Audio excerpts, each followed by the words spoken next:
নমস্কার, শুভযাত্রা diary tourism হাউসের পক্ষ থেকে আমি অরিন্দম আপনাদের কাছে আজ লাদাখ ভ্রমণের প্রিমিয়াম প্যাকেজ নিয়ে উপস্থিত হয়েছি। প্রিমিয়াম প্যাকেজ কারণ শুভযাত্রা ডায়েরির সঙ্গে যারা ঘুরেছেন তারা সবাই জানেন যে আমরা কাস্টমাইজ ট্যুর বা গ্রুপ ট্যুর যাই করি না কেন সেটা পুরোটাই প্রিমিয়াম অথবা ডিলাক্স ক্যাটাগরিতেই সব সুযোগ সুবিধা দিয়ে থাকি।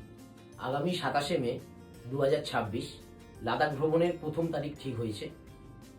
এই প্যাকেজ শুরু হচ্ছে শ্রীনগর থেকে এবং শেষ হচ্ছে লে এয়ারপোর্টে। নরাত্রি 10 দিনের এই প্যাকেজে আপনারা ঘুরবেন শ্রীনগর, কার্গিল, নুব্রা, প্যাংগং লেক, সঙ্গে লে এবং লাদাখ। লাদাখ ভ্রমণের বুকিং আমাদের শুরু হয়ে গিয়েছে। স্বল্প মূল্যে এখনই আপনারা সিট বুক করে ফেলতে পারেন, কারণ প্রিমিয়াম প্যাকেজে আমরা 20 থেকে 22 জনের বেশি গ্রুপে নিই না। আমাদের সঙ্গে যোগাযোগ করতে হলে স্ক্রিনে দেওয়া এই নম্বরে যোগাযোগ করতে পারেন অথবা ইমেল করতে পারেন info@শুভযাত্রাডায়েরি.com। এই ভ্রমণের জনপ্রতি খরচ 49,000 টাকা, সঙ্গে 5% জিএসটি। লাদাখ ভ্রমণে কোথায় কোথায় ঘুরছেন, কি কি স্থান পরিদর্শন করছেন, এই সমস্ত তথ্য নিয়ে বিস্তারিতভাবে আসছি আগামী পর্বে। নমস্কার, সবাই ভালো থাকবেন।